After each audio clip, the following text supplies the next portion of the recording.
তৃণমূলের বহিষ্কৃত নেতাকে দলীয় পদে আসীন করা হয়েছে বলে এমনই এক পোস্ট ভাইরাল হয়েছে সামাজিক মাধ্যমে।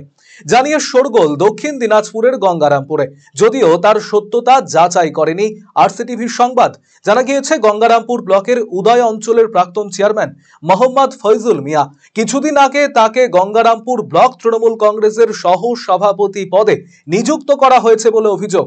কিন্তু দল বিরোধী কাজের অভিযোগে যাকে বহিষ্কার করা হয়েছে তাকে কি করে দলের গুরুত্বপূর্ণ পদে আসীন করা হলো তা নিয়ে উঠছে প্রশ্ন।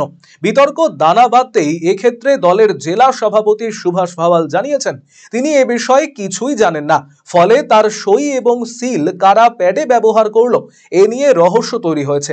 গোটা বিষয়টি খতিয়ে দেখা হচ্ছে বলে জানিয়েছেন তিনি। এবার যেহেতু প্যাডটা অনেক সময় দলীয় প্রয়োজনে পার্টি অফিসে প্যাড থাকে, তো আমি এখন সরাসরি গঙ্গারামপুর প্রেসিডেন্টকে ফোন করে বললাম যে 23 সালে যে ওর বহিষ্কার হয়েছিল তারপরে ওই কিভাবে ঢুকলো, কি ব্যাপার আপনি আমাকে জানান, কেন কলকাতা যদি ফোন করে আমি কি উত্তর দিব। যাই হোক, উনি অস্বস্তিতে পড়ে গেছে। আমি বললাম যে না, এটা তো হয় না, কেন এর আগে একবার কুমারগঞ্জে এরকম একটা করতে যায়, পরে কিন্তু সেটাকে তুলে নিতে হয়েছে। অতএব যদি দলের অনুমোদন না থাকে তাহলে ওটা করা যাবে না।